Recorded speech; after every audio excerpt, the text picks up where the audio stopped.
क्या आप आलू खाते हुए डरते हैं कि ये मोटा कर देगा या फिर शुगर बढ़ा देगा?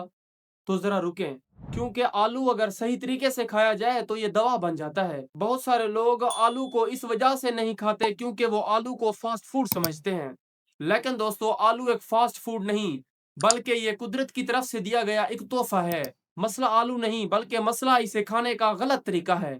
दोस्तों, आलू में पाए जाते हैं फाइबर, पोटाशियम, विटामिन सी और कॉम्प्लेक्स कार्बोहाइड्रेट्स, जो मिलकर हमारे जिस्म को एनर्जी देते हैं, हमारे दिल को मजबूत करने में मदद देते हैं और साथ ही हमारे मैदे को भी पुरसकून रहने में मदद देते हैं। आलू का असल फायदा यह है, ये हमारे मैदे की जलन को कम करता है, कब्ज में मदद देता है और ब्लड प्रेशर को कंट्रोल करता है, कमजोरी और थकन को दूर करने में भी मदद देता है।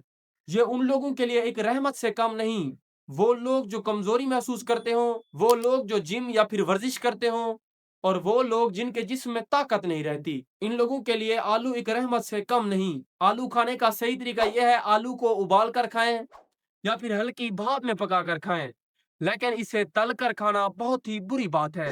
अगर आप इसे तल कर खाते हैं, जैसा कि चिप्स वगैरह बना के खाते हैं, तो ये आपके जिस्म के अंदर कोलेस्ट्रॉल के लेवल को बढ़ा देती है, जो कि बाद में आपको शदीद नुकसान पहुंचाती है।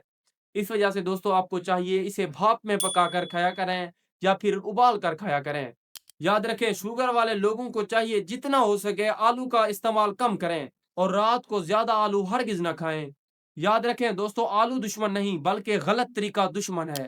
अगर दोस्तों वीडियो इन्फॉर्मेशनल लगी हो तो वीडियो को लाइक करो और चैनल को सब्सक्राइब करो, ताकि आप मजीद ऐसी इन्फॉर्मेशनल वीडियो हासिल कर सको।